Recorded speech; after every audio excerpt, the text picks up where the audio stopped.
Well, hello and welcome to lesson 21-2 practice. We're going to be implementing the special relationships of the 30, 60, 90 right triangle. It's one of our special right triangles. Remember, now that the legs are different measures as opposed to the 45, 45, 90, we are going to have a short leg, which we will say is always opposite of the 30-degree angle. So this will be our short leg. And therefore, if we have a short leg, we will have a longer leg, which will be always opposite of the 60-degree angle. And as always with any right triangle, the side opposite of the right angle is our hypotenuse. So, recall the relationships we're learning in this lesson. If we know the length of the short leg, we could call it L. Then that measure times the square root of 3 is the length of our longer leg. And if we know the short leg, that measure times 2 is the length of our hypotenuse. So we're going to use those special relationships in this 30, 60, 90 triangle with our practice. So item 12, it says use your work from items 4 through 7 to determine the height of the hexagon shown below, whose sides are 4 inches. And they tell us what exactly the height of a hexagon is. It's measured from the midpoint of one side to the midpoint of the opposite side. So this is a side of a hexagon. So they're telling us the height of this hexagon is measured from this point here all the way to the midpoint of the opposite side. So we're looking for that measurement there. That's our height.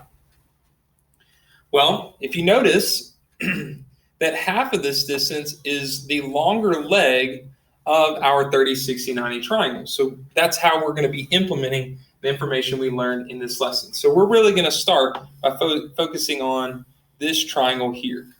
And the reason we know this is a 30, 60, 90 triangle, just to go back to our lesson, is a hexagon is made up of 6 equilateral triangles. And when we draw this segment from the vertex to the midpoint of this side of the equilateral triangle, we create 2 30, 60, 90 triangles. So let's start by finding the longer leg of one of these 30, 60, 90 triangles. In fact, we'll focus on this one because it just has a better orientation for us to look at. So I'll just kind of roughly sketch it over here. So they told us that the side of our hexagon, and that's because it's a regular hexagon, all sides are going to be the same length. They tell us it's 4 inches in length. Well, when we draw this segment from the altitude to the midpoint of the other side, now we're only dealing with a 2-inch section on this 30, 60, 90 triangle. Now the question is this 2 inches, is that our short leg or our long leg? Well, this angle, because it was originally part of that equilateral triangle, that's our 60-degree angle. Therefore, this is our 30-degree angle. So we actually know the short leg of our 30, 60, 90 triangle. So let's find the long leg of this 30, 60, 90 triangle. Well, it goes back to this relationship of here. If we know the length of the short leg, to find the long leg, we're going to multiply that length times the square root of 3. So our short leg has a length of 2 inches, so the length of our long leg will be 2 times the square root of 3 inches. Well, we know that this long leg is half the distance of the height of our hexagon. So you could either add 2 times the square root of 3 twice if you prefer, or double it. So 2 times the square root of 3, 2 times the square root of 3. We'll look at that math here. It's a great way to learn how these the operations with these square roots actually works. So let's look first at 2 times the square root of 3. Well, it's very similar to this math, 2 times 2x. So ask yourself, what are you actually multiplying? When we multiply 2 times 2x, you multiply your integers, 2 times 2, and you just tag along the x at the end. Likewise here, we're actually going to multiply the 2 times 2, and we'll get 4 times the square root of 3. So that is actually our answer, 4 times the square root of 3 inches. But now let's look at it in terms of addition. Maybe this is just another way to observe how operations with square roots go. So instead of multiplying this length times 2, let's just add it twice. We know it's going to arrive at 4 times the square root of 3, and let's see why we get that answer. It's just like this math here, 2x plus 2x, where when you add two terms with a like variable, and you can add two terms with a like variable or a common variable, what you actually combine is the integer in front. So 2x plus 2x is 4x. Same way, 2 times the square root of 3 plus 2 times the square root of 3 is 4 times the square root of 3. Again, we are dealing with inches. So applying what we learned about the relationship in a 30, 60, 90 triangle and using that to find the height of this hexagon. Now let's look at item 13, kind of strips it of the context of the quilt block that we looked at in this lesson and just asks you to simply find the length of two sides of this 30, 60, 90 triangle. And even though they don't actually label this angle here 30, we know that it has to be 30 because the three angles in a triangle has to sum to equal 180 degrees. And even more so, if we know one of our right angles is 90 degrees, then the other two acute angles have to add the equal 90. So what plus 60 degrees is 90 degrees? None other than 30 degrees. Now we have to be a little bit more particular here on establishing what's the short leg, what's the long leg, and what's the hypotenuse. As always, the hypotenuse is the side opposite of the right angle. In this case, that would be E. So this is our hypotenuse. The side opposite of the 60-degree angle is our longer leg, and the side opposite of our 30-degree angle is our shorter leg. So what we're actually looking for is our longer leg and our hypotenuse, and we're given the length of our short leg. So to find the hypotenuse, h, we take the short leg and multiply it by 2. So in this case, the length of the hypotenuse is 2 times 8, which is none other than 16. So E is 16. Very simple, right? Especially when we know the relationship here. And last, the length of our long leg is actually equal to the length of our short leg. And I guess it's probably dangerous here to call it L again, so we'll just call it the short leg times the square root of 3. So if we know the length of our short leg is 8, the length of our long leg is 8 times the square root of 3. So in this case, D is 8 times the square root of 3. Notice how quickly we can solve through this math when we learn the relationships of this special right triangle. So let's continue looking at lesson 21-2. We, of course, have turned the page to page 298. So let's see what they have for us here. Not sure why it's doing that. Okay. So the longer leg of a 30, 60, 90 triangle is 6 inches. What is the length of the hypotenuse? Now, again, the relationships we've established, we're really looking for the length of the short leg to find the length of the hypotenuse. So let's just draw a quick sketch just so we know what we're looking at. So the length of our longer leg is 6 inches. They want to find the length of the hypotenuse. So again, just using the relationship, we know that if we have the length of our longer leg, that length is actually the shorter leg times the square root of 3. So the length of our longer leg, we'll call it L instead of LL. We'll call it L just to alleviate any confusion there. The length of our longer leg is the length of our shorter leg times the square root of 3. Well, instead of giving us the shorter leg, they give us the longer leg. So let's replace L with 6 and see if we can find the length of our shorter leg as we begin. So if the goal is to find S, which represents the length of our shorter leg, this is S times the square root of 3. Therefore, we will divide both sides by the square root of 3. We've seen this math pop up in our other lessons dealing with the 45, 45, 90. So it'll cancel here, but 6 can't actually divide by the square root of 3. And we can't leave the square root of 3 in the denominator. It's considered irrational. So the math we're about to do is to rationalize the square root of 3 being in the denominator. So S will equal 6 over square root of 3. And to do that, we're learning that what we're really doing is just getting rid of the square root of the denominator. And how do we get rid of the square root? We square it, aka multiplying it by itself. So we're going to multiply the bottom times the square root of 3, and we'll get square root of 3 times square root of 3 is the square root of 9, which is 3. And whatever we do to the bottom of a fraction, we have to do the top. It's the golden rule of mathematics. Whatever you do to one side, you do the other. So up here, we'll multiply 6 times the square root of 3. And we're learning if one number is not under a square root and one number is, just like 6 times x, we just push those two numbers together, implying that we're multiplying, but we can't actually multiply those without getting a decimal. And we are trying to leave this in exact form. Another way to write this, because it can be simplified, is 6 over 3 times the square root of 3. And now when you look at it this way, you see 6 over 3. Well, that's a fraction that you know can be simplified because 6 divided by 3 is 2. So the length of our shorter leg is actually 2 times the square root of 3 inches. Well, now that we know the length of the shorter leg, the length of the shorter leg times 2 is the length of the hypotenuse. And I'll write that here. The hypotenuse is the length of the shorter leg times 2. So to find the hypotenuse, let's replace S with now the length of our shorter leg, which is 2 times the square root of 3.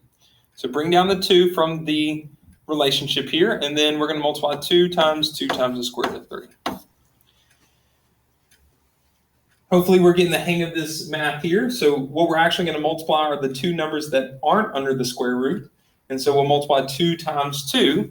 So the length of the hypotenuse is 4 times the square root of 3 inches. So we'll go back and add that to our diagram, and therefore our answer.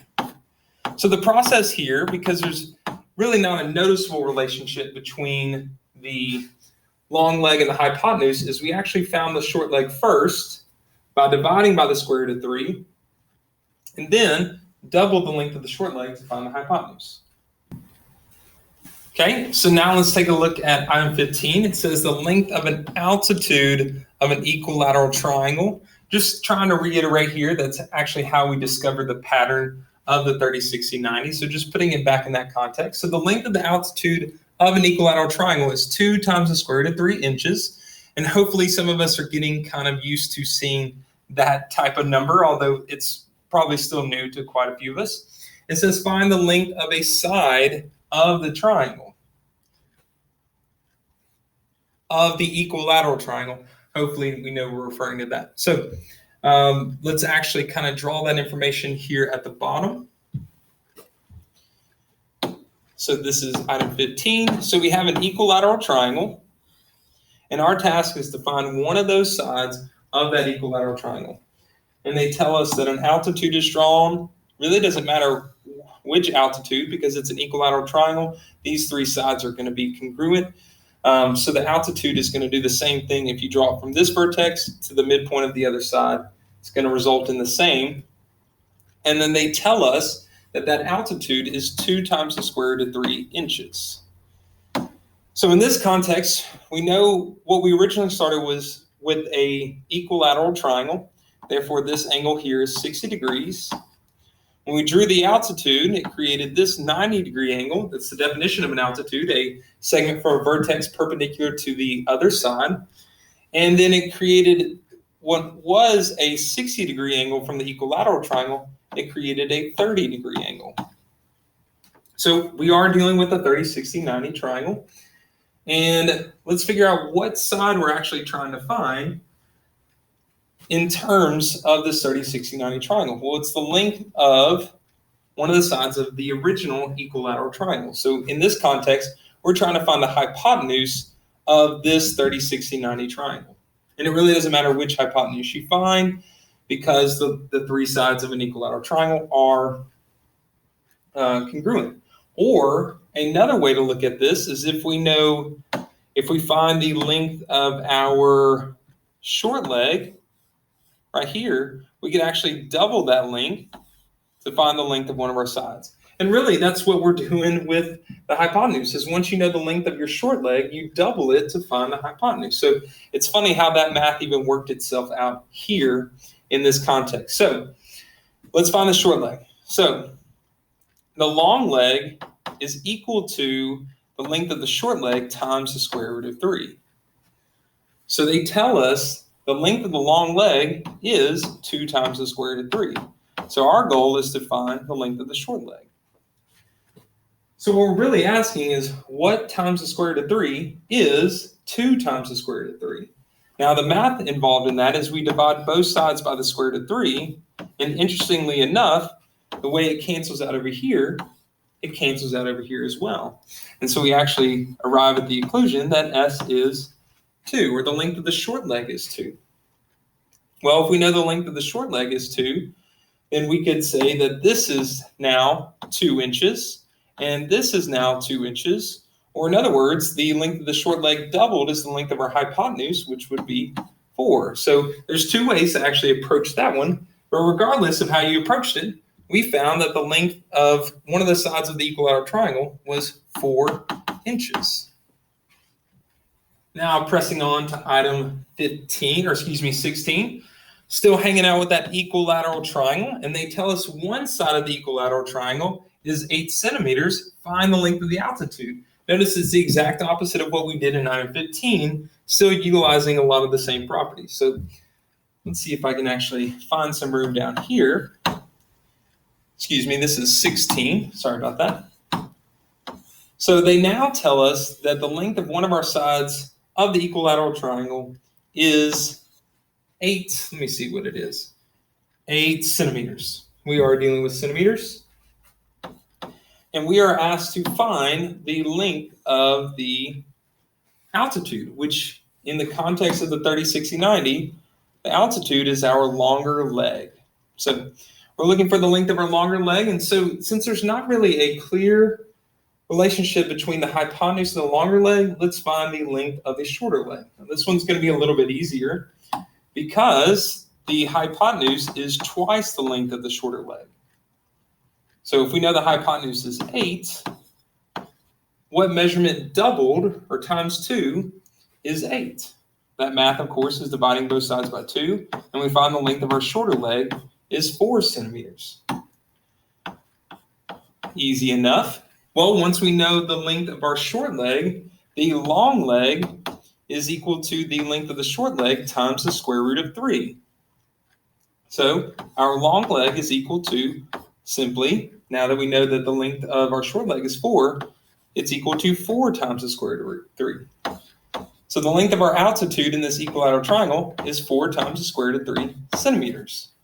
See how easy it actually can be when we memorize or study these special relationships. So I'm going to add that here. 4 times the square root of 3 centimeters.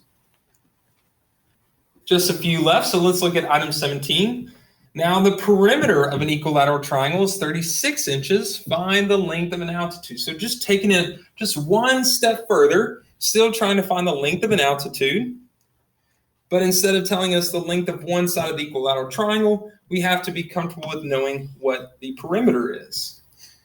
So I will actually do that work right here, running out of a little bit of room in the My Notes section. So we know an equilateral triangle, by its definition, it's a triangle with 3 congruent sides.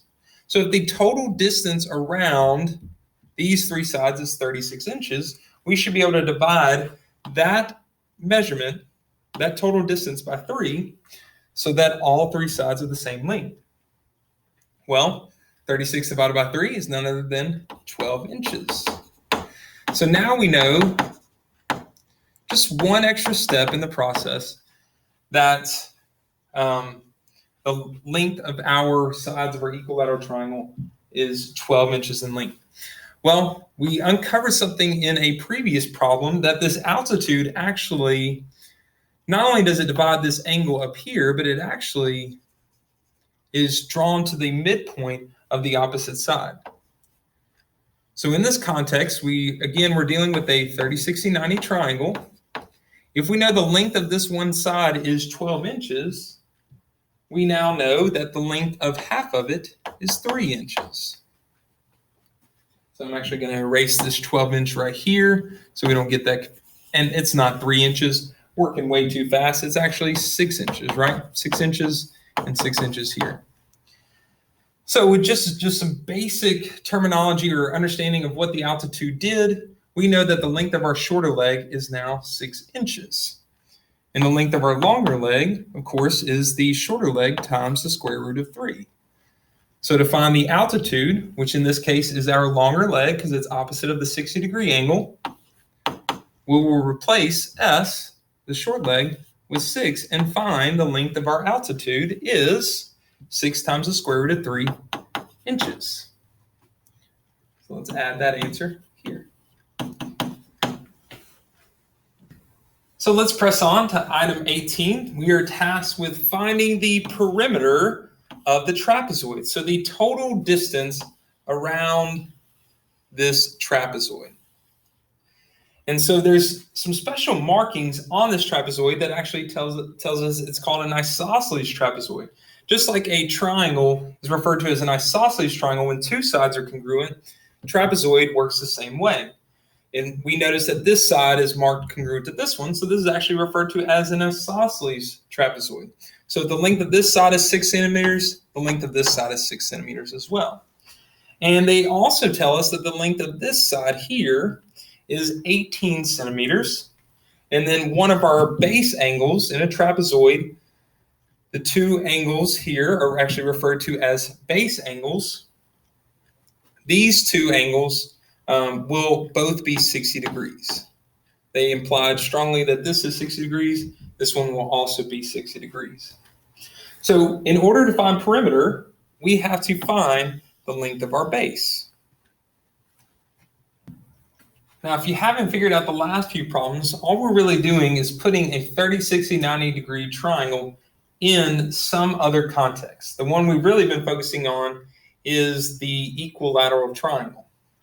And now we are embedding a 30, 60, 90 triangle into an isosceles trapezoid. So let's think about it this way. A trapezoid really is a rectangle with two triangles added to each end. Simple way to look at it. In fact, you'll know that the area of a trapezoid is a lot like the area of a rectangle and the area of a triangle, because that's one way to approach a trapezoid. It's a rectangle with two triangles on either ends.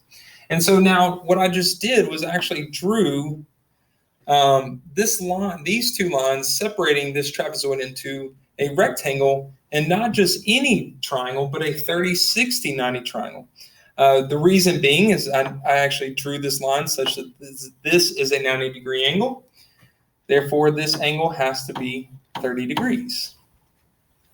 So now we can actually transfer this measurement, this 18 centimeter measurement, to the other side from here to here, because we are representing that portion of the trapezoid as a rectangle, and we know opposite sides of a rectangle are congruent. Now, to find the total distance of our base, we need to find the length of this portion here. Well, in terms of the 30, 60, 90 triangle, this is our short leg.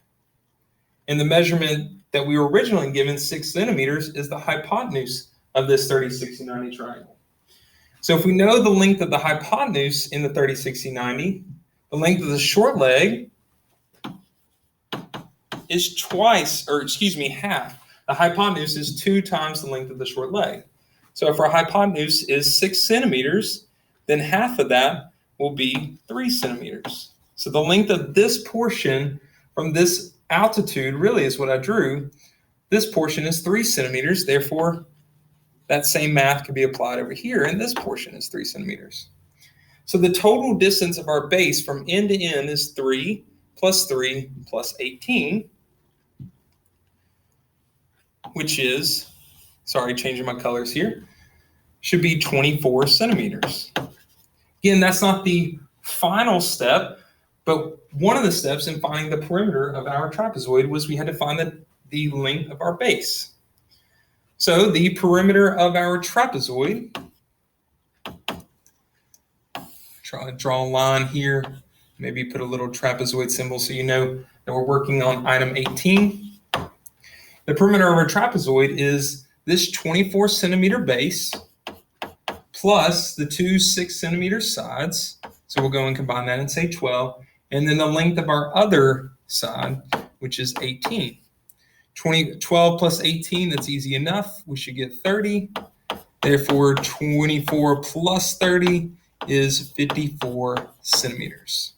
So that is the perimeter of this trapezoid using the 30, 60, 90 triangle and a little work about rectangles that we probably learned in a previous math class.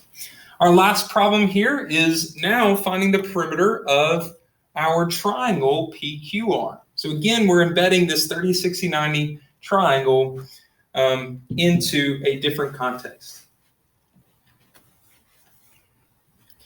So interestingly enough, triangle PQR is a 30, 60, 90 triangle.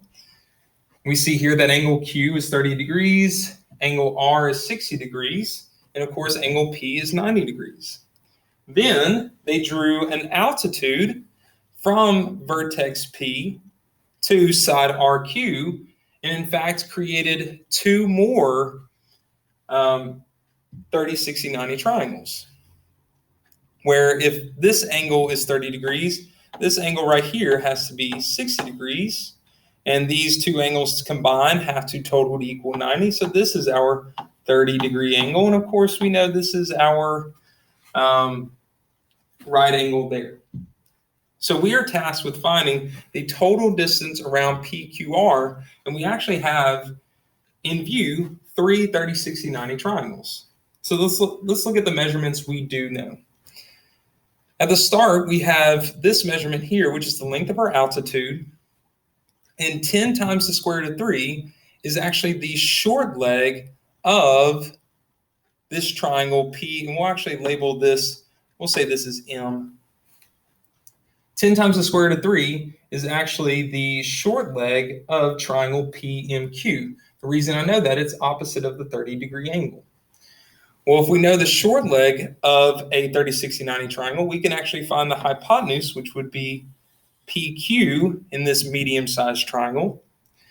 So we can find the length of PQ by taking 10 times the square root of 3 and doubling, because the short leg times 2 is the length of our hypotenuse, right?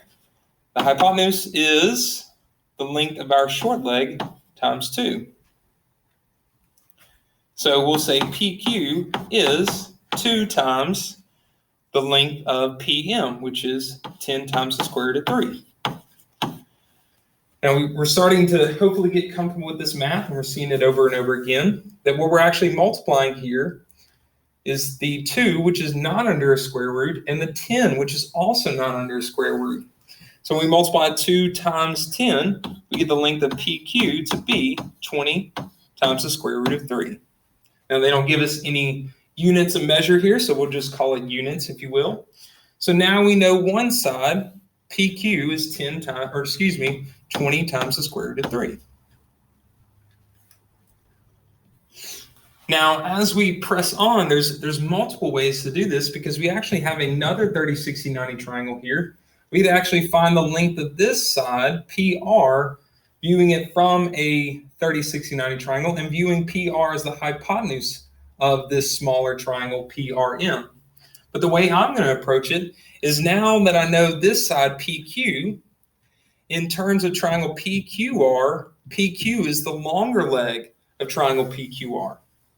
So I can actually find PR, because the relationship between the short leg of a 30, 60, 90 triangle, that multiplied by the square root of 3 is the length of the long leg of a 30, 60, 90 triangle. So PR times the square root of 3 is the length of our long leg, which in this case would be PQ, which we know is 20 times the square root of 3.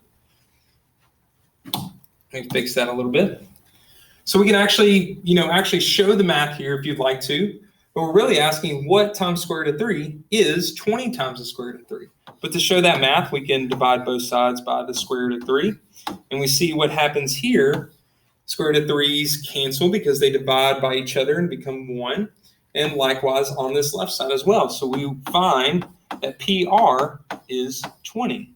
So the distance from P to R is 20. Well, now we have found PR, which is the short leg of our original triangle PQR. We know that the hypotenuse is equal to the short leg times 2.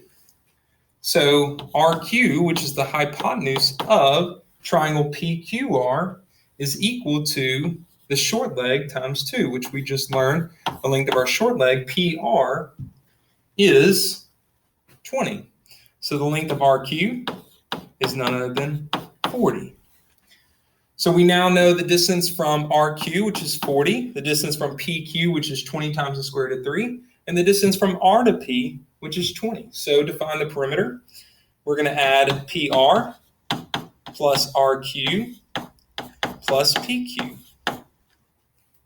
PR is 20, RQ is 40, and PQ is 20 times the square root of 3. This is our perimeter. So I'm labeling it P. Now, we're seeing the connection here between variables and square roots. So when we actually try to combine these three terms, the only terms we can actually combine are the 20 and 40 because they're considered like terms. The same way as if I said 2 plus 4 plus 2x, the only terms we could actually combine are these two first terms to get 6 plus 2x. We can actually add these two together. We could just show that we want to. So in a similar fashion, we'll combine the 20 and 40 and get 60 plus 20 times the square root of 3. Now, some of you probably uncovered different ways to find this because RP is actually the hypotenuse of this small triangle. So maybe you did it that way. Maybe you found RM using the length of our longer leg. And in fact, if you find RM, if this is the length of our longer leg, 10 times the square root of 3, then the length from R to M is 10. And then, of course, that being the shorter leg doubled gives us the length of our hypotenuse. Again, if you're looking at that smaller triangle as a 30, 60, 90 triangle. So definitely different ways to approach number 19. But all in all, we're just seeing different contexts for the same triangle over and over again, the 30, 60, 90 triangle, and really relying on these special relationships we're learning. So that is the end of lesson 21-2 practice. Hope that helped. Thanks for watching.